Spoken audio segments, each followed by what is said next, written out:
um vento que está aqui, uma névoa, uma energia. Não, Ele está aqui, Jesus está aqui. Jesus está vendo como você recebe a palavra.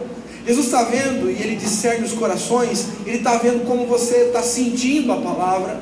Ele está vendo se você está querendo ficar aqui ou não está querendo. Ele está vendo o que você quer fazer aqui de verdade. Ele discerne tudo, Ele está aqui.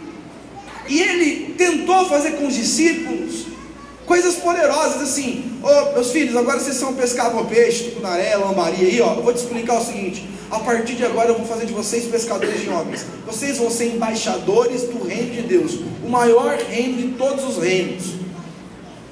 Aí as pessoas: que bonito, palavras persuasivas de autoridade, Senhor Jesus. Mas não entendiam, literalmente não caia a ficha. José do Egito era um homem que não era do Egito, era de Canaã, e foi para o Egito. Ele era um homem que sabia o que Deus tinha para ele no futuro. E a primeira coisa que nós vemos aqui no texto de Gênesis, o primeiro ponto dessa mensagem, é que José viu o futuro. Essa imagem aí, não muito boa, mas a única que eu encontrei, é o que? São feixes de trigo amarrados, que foi o sonho que Deus deu a José. E nesse sonho, José fica no centro, e é onde os 11 irmãos dele se prostravam diante dele. E ele pega e conta isso para os irmãos. Olha que legal. Gênesis 37, do verso 6 ao verso 7 diz: pois lhes disse: rogo-vos, ouvi este sonho que tive. Atávamos feixe no campo, e eis que o meu feixe se levantou e ficou em pé, e os vossos feixes o rodeavam e se inclinavam perante o meu. Quantos aqui, por serem ungidos de Deus, por quererem servir a Deus, já perceberam, já viram que são perseguidos? Ixi, muita gente não está sendo perseguido, não tenho certeza que está uma firmeza na vida cristã, né? A Bíblia fala assim, que não há como a gente não ser perseguido, porque o mundo, a Bíblia fala, o mundo odeia a revelação de Deus,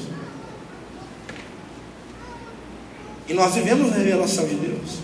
De repente, José chega para os irmãos e fala assim: queridos irmãos, eis que quero revelar a vocês um sonho que eu tive. Vocês 11 brutamontes estavam lá com seus feixes juntos comigo, pegando os feixes no campo. De repente, os seus feixes se prostraram diante do meu. O que vocês acham que os 11 irmãos sentiram naquela hora? Que lindo, vai ser uma honra de servir e ser seu servo, querido José, é isso? Vai ser tremendo me submeter à sua autoridade e à inspiração divina que lhe cobre. É isso que ele vai dizer? José enfrentou a consequência de ter visto o futuro e decidido morar lá. Ele recebeu, e toda pessoa que vê o futuro, ela é diferenciada, pode ver. Às vezes algumas pessoas chegam e falam assim: pastor, alguns líderes de célula, chegou um cara na minha célula que eu vou dizer para você, pastor, esse homem ou essa mulher é violento. Os caras querem ganhar vidas. Ele veio com tudo, se quebrantou, tá desejoso, abdicou de tudo, quer servir a Deus, Espírito e verdade. Ele é violento, ele é um homem, tem sangue nos olhos, ele é especial, ela é especial, porque a marca na vida de uma pessoa que vê o futuro, ela é nítida, ela é transparente, ela, sem dúvida, você olha para a pessoa e fala assim: essa pessoa, ela sabe onde ela vai. Jesus chega na primeira ministração dele, numa sinagoga, ele citando Isaías 61, ele diz o que ele ia fazer sobre a terra. Ele diz assim: o Espírito do Senhor me ungiu para pregar boas novas aos cativos, proclamar libertação. A Bíblia diz isso. Ele já sabia o que ele ia fazer, ele sabia quem ele era, ele sabia para onde ele ia. Ele sabia tudo. E José sabia o futuro. Ele discernia que Deus tinha algo especial para a vida dele, que Deus tinha um chamado para a vida dele. Agora os 11 irmãos entenderam isso? Não. O pai dele fez uma túnica um pouco menos perua que esse daí, mas fez. e fez uma túnica colorida para ele, que os irmãos ficavam com raiva dele, porque ele era especial. Mas o que acontece com José? Ele viu o futuro. Olha o que a Bíblia diz, Gênesis 37, 8. Então lhe disseram ao seu irmão: reinarás com efeito sobre nós, e sobre nós dominarás realmente. E com isso, tanto mais o odiavam. Diga comigo, odiavam, por causa dos seus sonhos e de suas palavras. Quero dizer para vocês, queridos, quando um homem ou uma mulher começa a sonhar e começa a comunicar os sonhos de Deus para a vida dele. Lembro de um dia que Deus falou comigo muito forte, numa oração de madrugada na minha casa. E Deus falou assim para mim: ó, eu vou colocar um coração em você, como eu coloquei no coração de Davi. Eu todo feliz, porque eu sabia que era Deus que tinha falado comigo. Saí e comecei a contar para as pessoas. Eu contei para um líder da igreja e falei: aconteceu isso aqui, ó, e Deus falou assim comigo. A pessoa fez assim: aham. Coração de Davi. Aham. É bom, que legal, que bênção para a sua vida.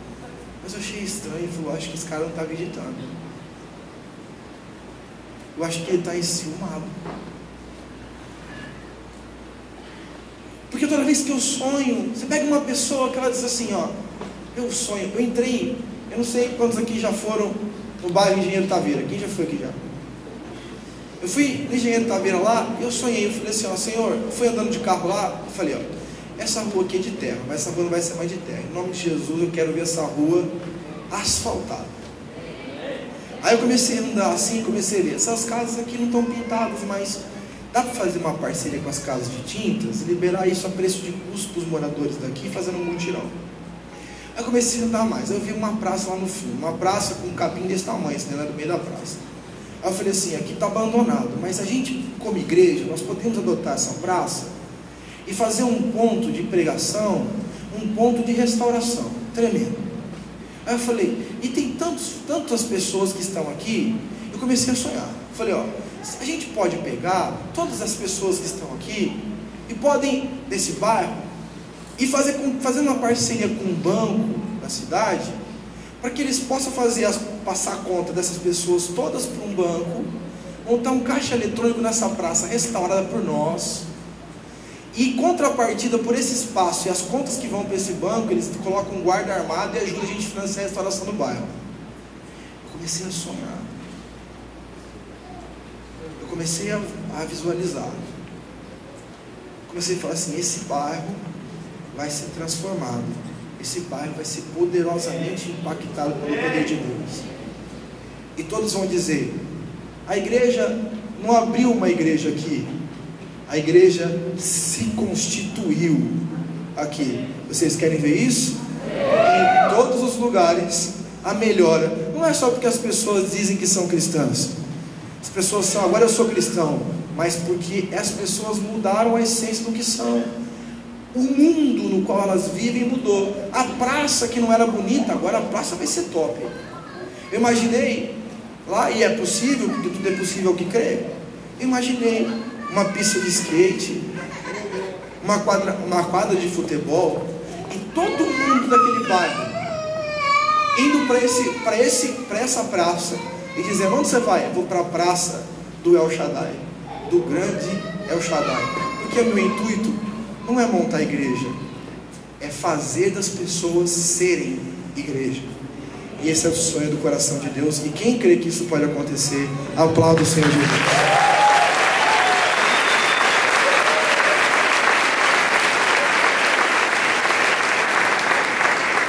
Olhem por isso. José, ele foi desprezado por sua família por ter visto o futuro. Ai, Jesus, isso acontece na igreja quase. José viu o futuro. E você sabe aonde que acontecem os principais traumas do homem? Eu fui lá assaltado lá, como eu falei para vocês semana passada, atrasado, sei lá, em São Paulo. Fui de novo para São Paulo essa semana, andei tranquilo, sem medo, sem trauma nenhum. Mas aonde traumas realmente se fixam no nosso coração? Quem gera os principais traumas em nossas vidas? Não é o bandido que enfia o canivete no seu pescoço. Os principais traumas das nossas vidas são aqueles com aquelas pessoas que mais amamos, com a nossa casa, nossa família, com os nossos pais, nossos filhos, nossos avós, nossos tios, nossos irmãos. E querido, a Bíblia diz que José, ele viu o futuro, e os irmãos rejeitaram o futuro. Olha o que a Bíblia diz que aconteceu em Gênesis 37, 16 a 20. Respondeu, José estava procurando seus irmãos, procurou para um pastor lá e disse assim para ele: procuro meus irmãos, dize-me, onde apacentam eles o rebanho? E disse-lhe o homem: foram-se daqui, pois ouvi-os dizer, vamos a Dotã. Então seguiu José atrás dos irmãos e o achou em Dotã. De longe o viram, e antes que chegasse, conspiraram contra ele para o matar. Meu querido, se você sabe como isso é traumatizante, você já passou por isso na sua faculdade, no seu colégio. Acontece isso muitas vezes no seu trabalho, e infelizmente às vezes na igreja. Você está andando, chegando numa roda, você vê assim, ó. Aí o cara chega, todo mundo diz: valeu, gente, tudo bem? E vai embora. Ou senão, você ouve eles dizendo coisas de você. Agora eu vou dizer para você, é difícil ouvir de uma pessoa que é da igreja, da faculdade, do trabalho. Imagine ouvir uma roda fugindo e falando mal, conspirando contra você, dos seus próprios irmãos. Mas por quê? O que José fez de errado? Porque ele teve um sonho? Porque ele acreditava num futuro diferente? Porque ele tinha noção do seu chamado? Isso era motivo dos irmãos fazerem o que fizeram? Olha o que a Bíblia diz: conspiraram para ele, de longe o viram, e antes que chegasse, conspiraram contra ele para o matar. E diziam um ao outro: vem lá o tal sonhador. Eu quero que as pessoas olhem para mim e falem assim: e lá vem o tal sonhador. Só que quando eles entrarem nessa igreja,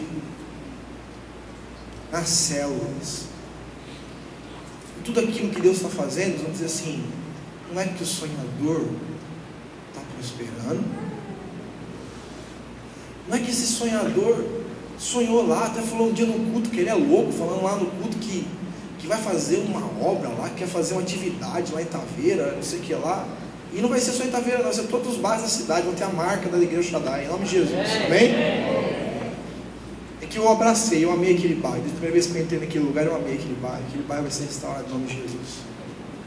E aí, queridos, ele vai falar assim: nossa, pastor sonhador.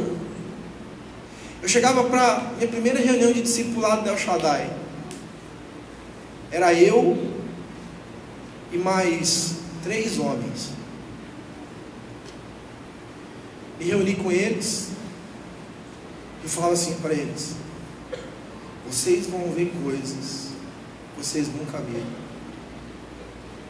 Vocês estão sendo chamados para serem pastores, essa igreja vai explodir. Eles diziam: amém, glória a Deus, em nome de Jesus, amém.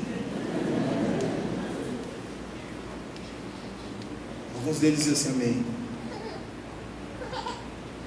E depois foi passando. Quando nós viemos para cá, para esse templo, meu Deus do céu, faltou tacar ovo na minha cabeça. Um homem chegou para mim e falou assim: pastor, eu gostaria de conversar com você um minuto. Calma aqui, não lembro até hoje, eu estava voltando lá de fora assim, me chamou para o canto, passou minhas fotos assim: pastor, eu sei que você tem a intenção de fazer a igreja crescer, eu sei que você quer entrar em novos níveis de crescimento, mas assim, o senhor sabe que para manter um templo desse é muito caro. Você vai precisar pelo menos de uns 3 faxineiros para poder limpar essa igreja. Eu tenho só um aqui até hoje. E você tem que andar segundo suas pernas, não pode fazer loucura. Eu disse: eu não faço loucura, só ouvir a voz de Deus. Porque, queridos, Deus, Ele está nos chamando para sair da mediocridade.